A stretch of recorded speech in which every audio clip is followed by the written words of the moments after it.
속에서 헤맬 때에도 주님은 함께 계셔. 내가 시험 당하여 괴로울 때도 주님은 함께 계셔. 기뻐 찬양하네 할렐루 할렐루야 할렐루 할렐루야. 우리 모두 찬양 할렐루 할렐루야. 주님 나와 함께 계시네. 내가 은밀한 곳에서 기도할 때도 주님은 함께 계셔. 내가 아무도 모르게 선한 일 할 때도 주님은 함께 계셔. 기뻐 찬양하네 할렐루 할렐루야 할렐루 할렐루야. 우리 모두 찬양 할렐루 할렐루야. 주님 나와 함께 계시네.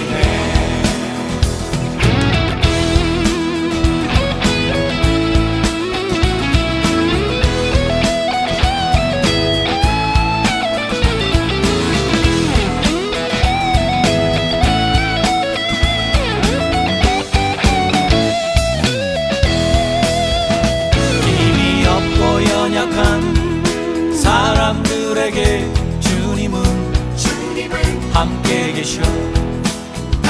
세상 모든 형제와 자매들에게 주님은 함께 계셔. 기뻐 찬양하네 할렐루 할렐루야 할렐루 할렐루야. 우리 모두 찬양 할렐루 할렐루야. 주님 나와 함께 계시네. 기뻐 찬양하네 할렐루 할렐루야 할렐루 할렐루야. 우리 모두 찬양 할렐루 할렐루야. 주님 나와 함께 계시네. 기뻐 찬양하네 할렐루 할렐루야 할렐루 할렐루야. 우리 모두 찬양 할렐루 할렐루야. 주님 나와 함께 계시네. 기뻐 찬양하네 할렐루 할렐루야 할렐루 할렐루야. 우리 모두 찬양 할렐루 할렐루야. 주님 나와 함께 계시네.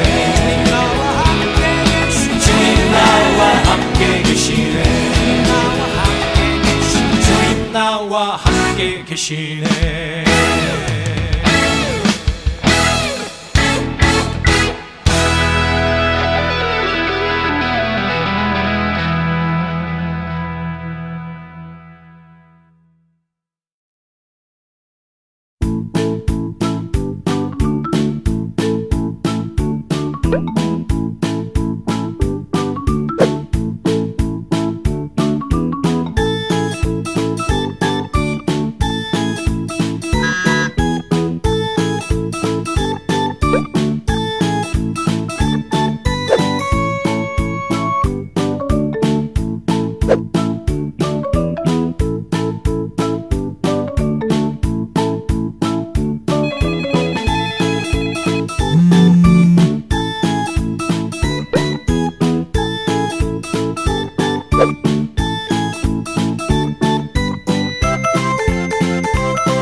스파르타식 교육은 참 엄하기로 유명합니다.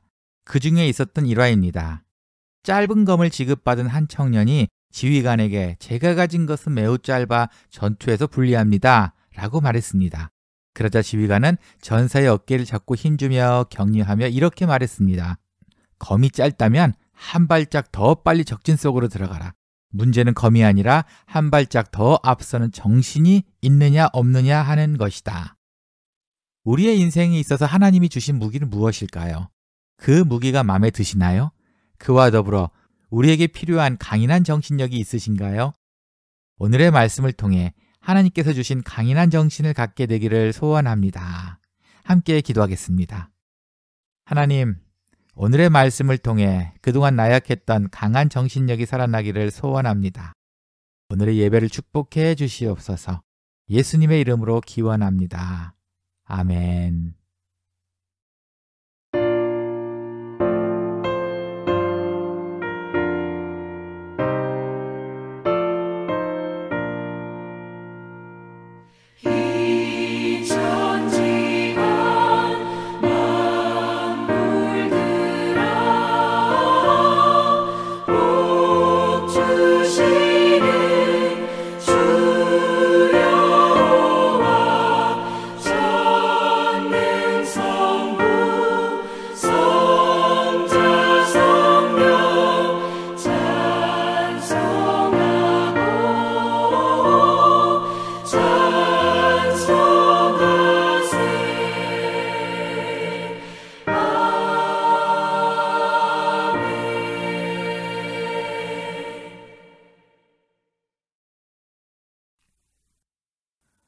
나는 전능하신 아버지 하나님 천지의 창조주를 믿습니다.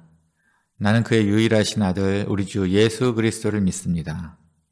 그는 성령으로 잉태되어 동정녀 마리아에게서 나시고 본디오 빌라도에게 고난을 받아 십자가에 못 박혀 죽으시고 장사된 지 사흘 만에 죽은 자 가운데서 다시 살아나셨으며 하늘에 오르시어 전능하신 아버지 하나님 우편에 앉아 계시다가 거기로부터 살아있는 자와 죽은 자를 심판하러 오십니다.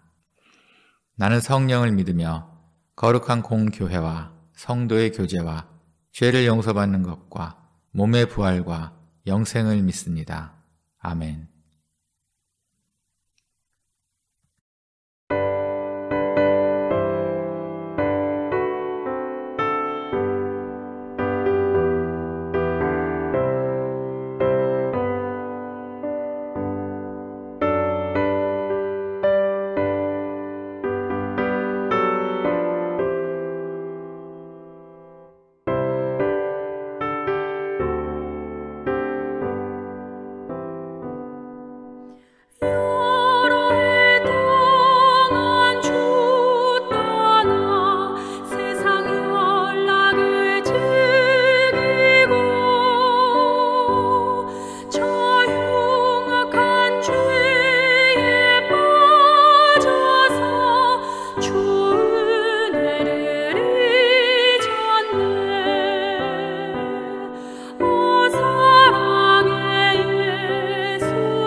사랑의 하나님 아버지, 연약하고 나약한 저희들 오늘도 하나님께 예배 드릴 수 있는 은혜에 감사드립니다.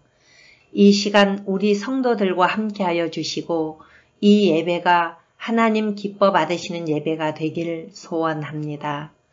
사랑의 주님, 많은 날들을 주님의 말씀을 의지하지 못하고 자기 고집대로 살았음을 고백하고 회개하면서 오늘도 부끄러운 모습으로 주님 앞에 나왔습니다. 이런 저희를 용서하여 주시고 주님이 주시는 위로와 평강이 있게 하옵소서. 주님, 첫째 주 새벽 기도회를 통하여 주신 매일매일의 은혜를 감사드립니다. 특히 너희 염려를 다 주께 맡겨라. 이는 그가 너희를 돌보심이라. 이 말씀은 큰 울림이었습니다. 우리는 마음이 작아서 늘 세상 걱정과 근심을 품어 주님을 바라보지 못할 때가 많습니다. 이런저런 염려를 다 끌어안고 있어서 어려움보다는 염려가 더 크게 우리를 무너지게 하곤 합니다. 오늘 이 시간 모든 염려를 해결하기를 원합니다. 우리의 염려를 다 주님께 맡기며 믿음으로 간절히 기도드립니다. 성령님, 육신의 아픔이 있는 성도들을 친히 찾아가 치유의 놀라운 역사가 있게 하옵소서. 빠른 회복으로 주님의 기쁨이 되게 하시고 그 가족들의 염려까지도 해결하여 주시어 성령 충만한 가정이 되게 하옵소서. 주님, 경제적으로 어려운 가정을 축복하여 주옵소서. 우리의 필요를 넘치도록 채워주사 경제적 염려를 해결함으로 늘 기쁨으로 살게 하옵소서. 주님, 교회 안에서 때론 밖에서 관계의 문제로 상심이 클 때가 많습니다. 그리스도 안에서 한 형제 자매임을 알게 하시고 내가 먼저 손 내밀고 내가 먼저 품을 수 있도록 관계의 문제를 사랑으로 해결하게 하여 주옵소서. 주님, 우리의 자녀들을 안전하고 지혜롭게 하옵소서. 하나님의 꿈과 비전을 알게 하시고 미래에 대한 걱정과 염려를 해결하게 하사 오직 하나님만 바라보며 나아가게 하옵소서. 오늘 말씀을 전하실 이동주 목사님의 영육간의 강건함과 성령 충만함을 넘치도록 채워 주시옵소서. 드려지는 이 예배를 통해 아버지 홀로 영광 받으시옵고 저희들에게는 주신 말씀 붙들고 한 주간도 승리하는 삶을 살아내는 축복이 있게 하옵소서. 예수 그리스도의 이름으로 기도드립니다. 아멘.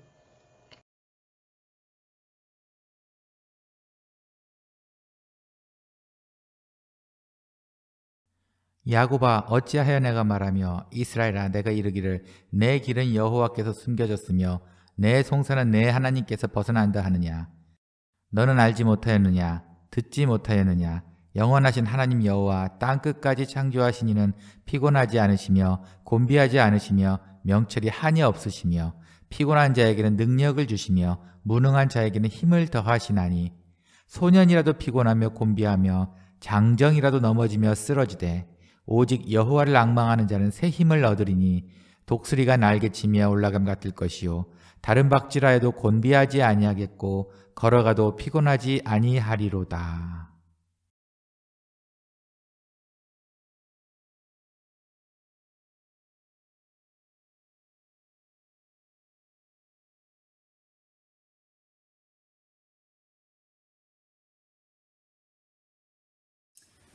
지난 설교 가운데 하나님 앞에서 그리고 사람들 앞에서 누구보다 정직히 최선을 다하다가 고난의 자리 가운데 나아간 한 인물을 소개했습니다. 바로 요셉입니다.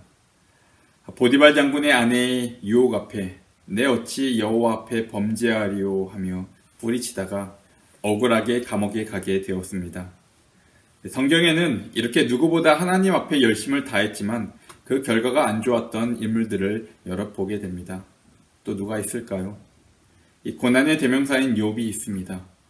누구보다 하나님 앞에 의로웠고 범죄하지 않으려 애썼던 인물입니다. 하지만 그는 하루아침에 모든 것을 잃게 됩니다. 또 자신의 민족을 향해 이 열심을 품었던 이집트의 왕자 모세가 그랬습니다. 그는 한순간에 살인자가 되어 도망자 신사가 되었고 무려 40년간 광야에서 양을 치는 목자로 지냅니다. 이 소년 다윗도 마찬가지입니다. 왕이 되리라는 선지자의 말과는 다르게 다윗은 이 자신의 원수들의 위협을 피해 오랫동안 도망자 신세가 되어야 했습니다. 때로 삶을 유지하기 위해 미친 사람 흉내도 내야 했습니다. 여기서 우리는 why, 왜라고 물어야 할 것 같습니다. 왜 하나님께서는 이 자신에게 열심이었던 자들에게 힘을 주시고 그들을 높이시기보다 마치 일부러 그러시는 것처럼 오히려 고난의 자리 가운데 내버려 두실까요? 기억하십니까? 저는 지난 설교에서 하나님께서는 자신이 지으신 한 사람 한 사람과 진정한 관계를 맺으시길 원하신다고 말씀드렸습니다. 만일 하나님이 자기 도치적인 신이시라면 자신의 이름으로 자신이 선택한 사람들의 성공을 보장했어야만 합니다. 그래야지만 자신의 이름이 온 세상에 분명히 드러날 것입니다. 하지만 성경의 하나님은 자신의 이름이 오랜 시간 동안 모욕과 무시를 당할지라도 자신의 백성들과의 관계를 분명하게 하시고자 했습니다. 마치 사랑하는 자녀가 잘못을 했을 때 이 회초리를 들어야만 하는 부모의 마음처럼 그분은 하나님으로서의 자신의 체면보다 이 자신의 사람들과의 관계가 훨씬 중요했습니다. 이 고난의 자리 가운데 자신의 백성들을 두시는 이유는 그들과의 진정한 관계를 맺기 위함입니다. 요셉은 성실하고 똑똑했던 청년이었습니다. 아마도 그가 가진 능력으로 하나님께서 자신에게 주신 꿈에 가깝게 다가가려고 하지 않았을까요? 가장 밑바닥 인상임에도 불구하고 유력한 가문의 총리가 될 정도로 그는 능력이 출중했습니다. 하지만 하나님의 방식은 분명히 다른 듯합니다. 요셉은 아무도 찾아주지 않는 그 감옥에서야 비로소 자신의 계획을 내려놓고 자신의 생각을 내려놓고 하나님을 신뢰하는 방법을 배우게 됩니다. 내가 손에 움켜쥔 것들을 모두 내려놓고 하나님을 바라보았을 때 그제서야 그는 그 가운데 일하시는 하나님을 발견하게 되는 것입니다. 여기서 우리는 또 하나 질문을 하게 됩니다. 도대체 하나님께서 이렇게까지 하시는 이유가 뭘까요? 감옥 가기 전에 요셉 정도면 믿음도 있고 열심도 있고 그리고 정직하지 않습니까? 그 정도면 충분한 일꾼이지 않습니까?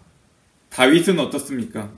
골리앗을 쓰러뜨릴 정도로 담대하고 누구보다도 하나님께 그 하나님의 이름에 열심이지 않았습니까? 왜 이런 일꾼들이 가진 그 자신감 그리고 그 능력들을 하나님께서 모두 무력화시키실까요? 많은 신앙인들이 하나님 앞에 이런 열심을 보이면서 신앙생활을 합니다. 하지만 우리 하나님께서는 우리로 하여금 진실로 하나님에 대해 배우기를 원하시는 것 같습니다. 성경은 우리 창조주 하나님께서 인간의 역사에 개입하신 그 사건들을 다루는 책입니다. 그럼 이렇게 한번 물어보겠습니다. 도대체 무슨 일 때문에 하나님께서는 이 인간들의 일에 직접 개입하셨습니까? 왜 하나님께서는 어떤 목적으로 우리 인간들의 일에 인간의 역사에 개입하셨을까요? 하나님의 위대하심을 드러내심으로 온 나라와 백성들로부터 찬양과 예배를 받으시기 위함일까요? 물론 우리는 그래야만 합니다. 그리고 그때가 반드시 오게 되겠죠. 하지만 이 성경은 다른 이야기를 하고 있습니다. 영원에 계신 절대자 하나님이 인간 역사에 개입하신 이유는 우리 인간들이 처한 운명, 그 심판 앞에 놓여질 운명, 그리고 그 고통을 가만히 내버려 두지 않으셨기 때문입니다. 그리고 하나님께서 그 고통과 고난의 자리에 직접 참여하시는 모습을 우리는 성경에서 발견합니다. 이스라엘 백성들이 건넜던 홍해바다 그리고 광야의 길은 우리 인간들의 삶의 현장을, 삶의 아픔을 그대로 상징하고 있습니다. 그것은 음식이 넘치고 물이 있고 잘 포장된 아름다운 길이 아닙니다. 물이 없고 먹을 것이 없고 덥고 추운 고난의 길. 누가 그 길을 우리 하나님과 함께 걸어갈 수 있겠습니까? 물이 없다고, 먹을 것이 없다고 불평만 하는 이스라엘 백성은 분명히 아니었던 것 같습니다. 그럼 누가 그 험한 길을 걸어갈 수 있습니까? 누가 그 길 가운데서도 지치지 않으며 낙담하지 않으며 힘차게 걸어갈 수 있겠습니까? 여기에 하나님께서 그렇게까지 자신의 사람들을 단련시키는 이유가 있습니다. 하나님께서 그들과 함께 걸어가는 길은 오직 하나님을 신뢰하지 않고서는 걸어갈 수 없는 길이기 때문입니다. 영성에 관한 주옥 같은 책들을 집필한 헨리 나우엔이라는 학자가 있습니다. 그가 하버드 대학교 교수로 있던 시절에 한 미술관에 방문하게 됩니다. 그리고 그 안에서 하나의 그림을 바라보게 되죠. 렘브란트가 그린 이 탕자의 기환이라는 제목의 그림입니다. 그는 그 그림에서 돌아온 아들을 반기는 아버지의 모습에서 그는 자신이 탕자임을 발견하고 교수직을 내려놓게 됩니다. 그리고 지적 장애인들이 함께 사는 이 라르시 공동체라는 곳으로 향하게 됩니다. 그는 이 렘브란트의 그림에서 렘브란트는 이 그림에서 아버지의 모습을 이 절대자, 주권자 그 모습으로 그리고 있는 것이 아니고 시각장애인으로 묘사하고 있습니다. 한 늙은 할아버지의 모습이죠. 집 나간 자식을 고통 가운데 기다린 세월의 아픔을 그대로 보여주고 있습니다. 아들이 돌아왔을 때 이 회개할 기회도 주지 않고 그를 껴안고 용서하는 그 모습에서 우리는 그 아버지가 얼마나 그 아들이 돌아오기만을 기다렸는지 분명히 느낄 수 있습니다. 하버드 대학교의 교수직은 아마도 최고의 명예일 것입니다. 그리고 평안을, 이 안전을 누릴 수 있는 자리임에 분명합니다. 하지만 이 헨리 나우엔은 그곳에 있는 자신에게서 탕자의 모습을 발견하고 인간의 고통에 있는 그 현장으로 돌아가게 됩니다. 그곳에서 자신의 아버지인 하나님이 기다리고 있을 것이기 때문에 헨리 나우엔은 진실로 하나님과의 이 친밀한 관계를 원했던 것 같습니다. 예수님이 그러셨던 것처럼 하나님께서 걸어가시는 그 길에 참여하기를 원했던 것입니다. 그리고 그의 다른 책 고난의 기쁨에서 그는 이렇게 말하고 있습니다. 우리는 오직 고난을 통해서만 하나님의 긍휼을 배울 수 있다입니다. 오직 고난을 통해서만 하나님의 긍휼을 배울 수 있습니다. 하나님께서 자신의 사람들이 분명히 배우기 원하는 것이 있는데요. 바로 이 하나님의 긍휼이지 않을까요? 여러분 가운데 이 고난의 현장 가운데 계신 분이 있을 줄 압니다. 여러분이 낮아지는 자리, 절망의 자리, 도저히 나의 힘으로 극복해낼 수 없는 자리. 그래서 하나님 왜 나에게 이런 시련을 주십니까? 차라리 죽기를 원하나이다 라고 외칠 수밖에 없는 자리. 그런 상황에 사실 어떤 말들이 위로가 되겠습니까?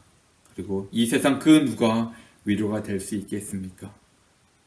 하지만 기억하십시오. 그 자리에 하나님의 마음이 반드시 머물러 있습니다. 하나님께서 인간의 고통 가운데 참여하셨기에 그 자리에서 하나님의 이름을 부르는 자들에게 세상의 헛됨을 알고 그 자리에서 오직 하나님을 기다리고 바라는 자들에게 하나님께서 반드시 그들의 눈을 열어 하나님을 바라보게 하실 줄 믿습니다. 그리고 그 상실의 자리에 그 공고해진 마음이 다른 것이 아니고 하나님 자신으로, 하나님으로 우리 마음을 채우실 것입니다. 그 영혼의 공고함 속에 하나님의 영을 부어주시며 하나님의 마음으로 하나님의 눈으로 세상을 바라보게 하실 것입니다. 그 자리는 결코 이전 상태로의 회복이 아닙니다. 오히려 하나님의 동역자의 자리로의 부르심입니다. 세상의 고통을 바라보게 하시며 하나님의 긍휼을 가지고 그 자리로 나아가게 하십니다. 그들에게는 세상이 알 수 없는 힘이 부여될 것입니다. 그들의 발걸음에 하나님의 말씀의 능력이 있으며 그들이 기도할 때 하나님께서 그들의 기도를 반드시 들어주십니다. 왜냐하면 그들이 하나님의 말씀 안에 있고 하나님의 말씀이 그들 안에 있기 때문입니다. 그들은 날개짓을 하며 하늘 향해 날아오는 독수리같이 하늘을 날아오를 것입니다. 그들은 하늘을 나르는 법을 배웁니다. 즉 하나님 영에 자신을 맡김으로 그들은 하늘을 날아오릅니다. 그것은 바로 오직 여호와를 앙망하는 것입니다. 이 앙망하다는 말은 히브리어로 까바흐라는 단어입니다. 까바흐라는 단어는 기다린다라는 뜻과 바란다라는 뜻이 모두 들어 있습니다. 즉 오직 여호와를 앙망한다는 것은 오직 여호와께 소망을 품고 기다린다는 뜻입니다. 내 생각, 내 힘, 내 계획들을 내려놓고 여호와의 바람에 자신을 맡기는 것, 즉 성령이 이끄시는 대로 나아가는 자들을 말하고 있습니다. 고난은 분명 아픔이고 슬픔입니다. 그리고 때로 그것은 지옥이 되기도 합니다. 하지만 그 자리에서 여러분이 하나님을 발견하신다면 그것은 더 이상 지옥이 아니라 하나님이 통치하시는 하나님의 나라가 될 것이며 하나님께서 하나님의 사역으로 여러분들을 초대하시는 그 초대의 자리가 될 것입니다. 이 고난이라는 주제 가운데 주신 교훈들이 많아서 이야기가 길어진 듯합니다. 하지만 여기서 이대로 마치면 안 되겠죠. 오늘 고난의 자리에서 명심해야 할 것 세 가지를 더 말씀드리려고 합니다. 설교가 살짝 길어질 수도 있는데요. 잘 들어주시기 바랍니다. 고난의 자리에서 명심해야 할 것 세 가지입니다. 첫 번째는 이렇게 잡았습니다. 핸드폰을 내려놓으십시오. 여러분들이 가진 핸드폰을 내려놓으십시오. 최근 기사에서 이 스티브 잡스가 틀렸다는 내용을 읽은 적이 있습니다. 아이폰을 개발한 사람이죠. 그리고 애플사의 창시자이자 전 CEO이기도 합니다. 지금은 이 세상에 없죠. 스티브 잡스는 핸드폰은 손 안에 쥐어져야 한다고 했습니다. 바로 이 모델이죠. 이렇게 한 손에 쥐어져야 된다고 했습니다. 그래서 이 크기를 이 스티브 잡스는 고집했습니다. 저도 스티브 잡스의 말을 따라서 이 핸드폰을 선택했는데요. 하지만 그 반대로 경쟁자인 삼성은 큰 화면을 포기하지 않았습니다. 이 작은 스마트폰 대 큰 스마트폰, 승자는 누구일까요? 이 정답은 여러분들의 가진 핸드폰에 있을 것입니다. 아마 많은 분들이 커다란 스크린의 핸드폰을 가지고 있을 것입니다. 그리고 지금 출시되는 아이폰들도 그 화면이 점차 커지는 것을 우리는 볼 수가 있습니다. 이것은 다른 말로 사람들이 스마트폰을 더 의지하기 시작했다는 것을 의미하기도 합니다. 전에는 주로 커뮤니케이션 목적으로 쓰이던 것들이 이제는 더 많은 기능들을 담기 시작했습니다. 스마트폰으로 게임을 하며 뉴스를 보고 주식도 하고 강의도 듣습니다. 그래서 한 신학자는 이 스마트폰 기술이 하나님을 대체하기 시작했다고까지 이야기합니다. 유튜브는 매우 강력하죠. 유튜브 안에는 우리의 그 공고한 시간들을 채워줄 많은 것들로, 많은 컨텐츠들로 가득 차 있습니다. 한편으로 저희 이야기를 하자면은 지난 월요일 새벽 3시 반에 어떤 나쁜 꿈을 꾸고 잠에서 깨어났습니다. 다시 잠자리에 들려고 했는데 잠이 오지 않았고, 저는 보통 그럴 때면은 하나님이 기도하라고 하시나 보다 하고 일어나서 기도의 자리에 나가는데요. 그래서 그날도 잠이 오지 않아서 제 자리에 앉아서 기도를 하고 말씀을 보려고 했습니다. 근데 제가 1시간 동안 한 것은 제 아이패드를 붙잡고 유튜브를 봤다는 것입니다. 이것이 저희의 인생이지 않습니까? 그래서 이 핸드폰을 내려놓으라는 말은 그 공고함의 시간에 여러분의 마음을 위로할 것들을, 여러분의 마음을 기쁘게 해줄 것을 경계하라는 것입니다. 마음이 지칠 때 잠깐의 재미난 영상들은, 또는 게임들은, 또는 세상의 소식들은 마치 알코올이나 마약과도 같습니다. 우리의 아픔을 잊게 하는 진통제와 같은 역할을 하죠. 문제는 이 진통제를 자꾸 쓰다 보면 중독이 되고, 그리고 진짜 문제를 발견하지 못하고 감춘다는 것입니다. 공고함이 찾아오는 시기는 우리가 하나님 앞에 나아갈 수 있는 시간입니다. 핸드폰을 잠시 내려놓으시고 여러분들의 문제를 우리 하나님 앞에 가지고 나아갑시다. 하나님이 그곳에서 우리들을 기다리고 계십니다. 두 번째 명심해야 할 것은 이렇습니다. 울부짖으십시오. 울부짖으십시오. 1998년도 이 남아공에서 한 사건이 발생했습니다. 구구 들라민이라는 여성이 이 에이즈의 날에 맞춰 자신은 HIV에 걸렸다고 선언을 했습니다. 근데 그 이야기를 들은 이웃 사람들이 찾아와 그녀를 때리고 죽음에 이르는 사건이 발생했습니다. 이 성적 문제와 마찬가지로 이 HIV는 이 남아공 사회에서 금기시되는 것 중에 하나인 듯 합니다. 체면이 강조되는 이런 문화는 고통받는 사람들의 아픔이 노출되지 않도록 오히려 감추도록 부추깁니다. 이 석사 때 저희 지도 교수님의 한 아티클의 제목이 기억나는데요. 바로 Breaking the Syndrome of Silence입니다. 침묵 증후군을 깨트리기. 이때 교수님은 이때 필요한 것이 The Language of Lament라고 하는데요. 바로 비통의 언어, 한탄의 언어라고 합니다. 즉 다른 말로 울부짖음입니다. 한 영혼이 하나님을 향하여 울부짖을 때 그는 그의 한계와 연약함을 드러내게 됩니다. 이 애통은 믿음에 대한 거짓 또는 낭만주의적 시각을 완전히 바로잡아 주는데요. 인간의 삶을 가리우는 것이 아니라 바로 있는 그대로 보여주는 것입니다. 막연한 긍정주의 시각으로 우리 삶에 하나님의 개입을 결코 포장하지 않는 것이라고 합니다.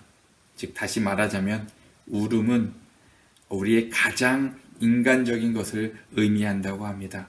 갓난아기가 처음 세상을 맞이하면서 울음을 터뜨리는 것처럼 가장 본능적이고 가장 인간적인 것입니다. 하나님 앞에 눈물을 흘린다는 것은 여러분의 마음이 무너지지 않도록 꾹꾹 둘러싸고 있는 무언가가 그 방어 메커니즘이 무너졌다는 것을 의미하기도 합니다. 항복의 표시이기도 하며 나는 어찌할 수 없으니 하나님의 도움을, 외부의 도움을 간절히 기다린다는 사인이기도 합니다. 우리가 진실로 눈물을 흘릴 때 그제서야 비로소 우리는 우리 삶의 주도권을 하나님께 넘겨드릴 수 있지 않겠습니까? 두 번째 명심할 것은 흐르는 눈물을, 여러분들의 비탄을, 탄식을 억제하지 마십시오. 하지만 그 눈물이, 그 탄식이 사람이 아니라 하나님을 향해야 합니다. 하나님 앞에서 흘리는 여러분들의 눈물은 하나님의 마음을 두드립니다. 세 번째 명심하셔야 할 것은 저항하지 마시고 받아들이십시오입니다. 한 책에서 이런 글을 보았습니다. 고난의 길이라는 말은 그리스도인들에게 있어서 잘못된 표현이다. 좀 어렵죠? 고난의 길이라는 말을 많이 들어보셨을 것입니다. 이 책은 이렇게 이야기합니다. 고난의 길이라고 말했을 때 여기에는 부정적 의미가 담겨져 있어 그것을 피하거나 극복해야 한다는 것을 의미한다고 합니다. 그래서 저자는 또 이렇게 이야기합니다. 고난은 그리스도인들의 길이다. 고난은 그리스도인들의 길이다. 그리스도인들에게 있어서 이 고난을 뺀다면 그들에게 나아갈 길은 사라지고 만다라는 이야기입니다. 교회는 예수 그리스도의 몸입니다. 그리스도인들이 따라야 할 길은 예수님께서 걸어가셨던 바로 그 길입니다. 그 길은 십자가로 나아가는 좁은 길이죠. 우리가 십자가를 거부한다면 우리는 이 땅에 오셔서 인간의 죄를 지고 걸어가시는 하나님과 고통 가운데 함께 고통받으시는 하나님과 아무런 관계도 상관도 없는 것입니다. 교회가 성찬을 통하여 빵과 포도주를 나누며 그리스도의 몸에 참여하는 것은 이 땅의 그리스도의 남은 고난에 동참하겠다는 의미가 담겨져 있는 것입니다. 하나님께서 인간의 역사 가운데 개입하신 이유는 인간들이 처한 고난에 동참하시기 위함이라고 말씀드렸습니다. 고난을 벗어난다는 것은 동시에 하나님의 마음이 머물러 있는 곳을 벗어난다는 의미이기도 합니다. 이 고난을 벗어나려고 하지 마시고 그 자리에서 주시는 하나님의 은혜를 구하셔야 합니다. 고통 가운데 우리는 때로 위로와 회복을 원하고 그렇게 기도를 할 것입니다. 하지만 우리는 내가 하나님께 바라는 생각과 욕심, 그런 기대를 내려놓고 찾아오셔서 말씀하시는 내 생각보다, 내 기도보다 더 크신 하나님을 발견하셔야 합니다. 그것은 우리가 고통을 부인하고 부정하고 저항하는 것이 아니라 받아들이기 시작할 때 비로소 우리에게 주어지는 은혜입니다. 이 예수님의 어머니 마리아가 이 가브리엘 천사의 말에 고백한 것처럼 주의 여종이 오니 말씀대로 내게 이루어지이다. 주님의 뜻을 발견하고 순종할 때 하나님의 은혜가 충만하게 임할 줄로 압니다. 세 가지를 말씀드렸습니다. 첫 번째는 핸드폰을 내려놓으십시오. 핸드폰은 상징적인 것입니다. 이것은 여러분의 친구가 될 수도 있고 여러분들이 의지하는 주변 사람들이 될 수도 있습니다. 운동이 될 수도 있고 게임이 될 수도 있습니다. 두 번째는 하나님 앞에 진실된 눈물을 흘리십시오. 여러분들의 눈물은 하나님의 마음을 두드릴 것입니다. 그리고 고난을 부인하지 마시고 저항하지 마시고 받아들이십시오. 이것이 오늘 고난의 자리에 계신 여러분들께 드리는 메시지입니다. 그리고 마지막 이야기로 오늘 말씀을 마치면 좋을 듯한데요. 미국에 계신 한 한국인 목사님이 17세가 된 아들을 잃으셨다고 합니다.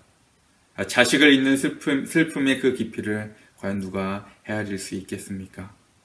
이 슬픔 가운데 목사님께서 하나님께 이렇게 기도했다고 합니다. 왜 하필 저입니까?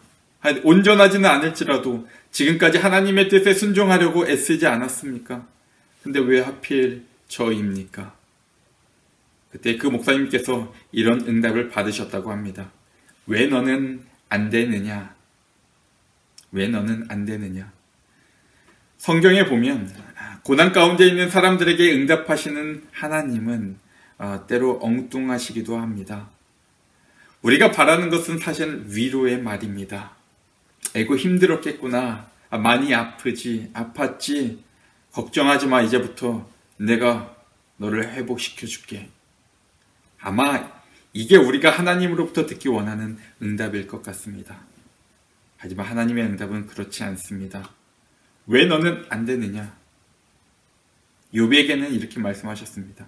네가 나를 아느냐? 나의 그 큼을 네가 아느냐? 그래서 네가 나와 변론하려고 하느냐? 오늘 본문에서 읽지는 않았지만 이 절망 가운데 있는 백성들의 소리에 선지자는 이렇게 이야기합니다. 우리 하나님이 누구시냐? 누가 손바닥으로 바닷물을 헤아렸으며 뼘으로 하늘을 쟀으며 땅에 티끌을 대에 담아 보았으며 접시 저울로 신들을 막대 저울로 언덕들을 달아 보았으랴. 보라, 그에게는 열방이 통에 한 방울 물과 같고 저울의 작은 티끌 같으며 섬들은 떠오르는 먼지 같으니 그의 앞에는 모든 열방이 아무것도 아니라 그는 그들이 없는 것 같이 빈 것 같이 여기시느니라. 너희는 눈을 높이 들어 누가 이 모든 것을 창조하였나 보라. 주께서는 수요대로 만상을 이끌어내시고 그들의 모든 이름을 부르시나니 그의 권세가 크고 그의 능력이 강함으로 하나도 빠짐이 없느니라. 오히려 하나님의 크심을, 크신 하나님을 이야기하고 있죠. 그리고 왜 너는 안 되느냐? 그 응답에서 이 목사님은 고난의 현장 가운데 계시는 하나님을 발견합니다. 이 땅에 있는 수많은 고통들, 이 사랑하는 가족을 잃는 사람이 그 목사님 한 분만이겠습니까? 그리고 그 목사님은 자기 중심적인 신앙에서 타인 지향적인 신앙으로 나아가게 됩니다. 다른 이들을 공감하는 시각을 배웠으며 그들의 아픔에 동참하기 시작합니다. 바로 하나님의 긍휼을 가지고 하나님의 마음을 가지고 다른 사람들을 향해 나아갑니다. 고난 가운데 하나님은 우리와 함께 고난 받으신다. 다시 한번 읽어볼까요? 고난 가운데 하나님은 우리와 함께 고난 받으신다. 보네퍼 목사의 말입니다. 이 말을 이해하기까지 저는 시간이 좀 걸렸던 것 같습니다. 그리고 이 설교를 준비하면서 아주 조금 그 말을 이해하게 된 것 같습니다. 여러분들의 고난 가운데 하나님의 마음이, 하나님이 머물러 계십니다. 손에 움켜진 것들 있으시다면 그것들 내려놓으시고 여러분과 진실로 관계를 맺으시기 원하시는 그 하나님을 발견하시는 사랑하는 주의 백성들이 다 되시기를 주님의 이름으로 간구하며 이 설교를 마치겠습니다. 기도하시겠습니다. 이 땅의 아픔 가운데 함께 하시는 하나님, 고통의 자리 가운데 눈물을 흘리고 있는 주님의 자녀들을 위해 이 시간 기도합니다. 갑자기 찾아온 병으로 또는 사랑하는 이들을 잃고 상실 가운데 있거나 학업이나 사업 또는 이 관계의 실패로 삶의 위기 가운데 있는 주의 자녀들에게 주님의 긍휼을 베풀어 주시옵소서. 인생의 어떤 말들이 위로가 되겠습니까? 그 고통의 자리에서 세밀한 음성으로 말씀하시는 하나님을 발견하고 그 안에서 일하시는 크신 주님과 깊은 관계로 나아가는 은혜를 허락하여 주옵소서. 사랑이신 우리 예수님의 이름으로 기도드립니다. 아멘.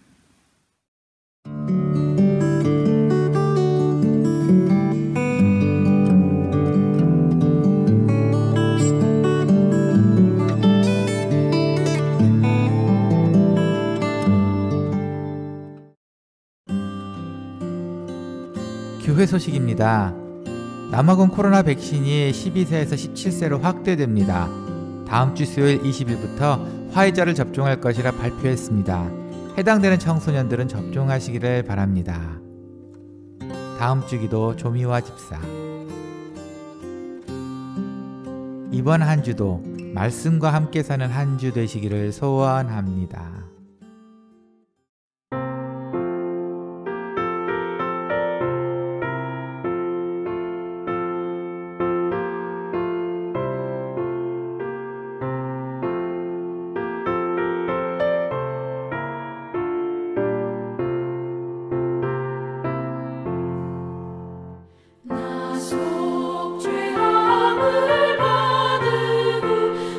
한없는 기쁨을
들으신 예물 위해 기도하고 축도로 예배를 마치겠습니다.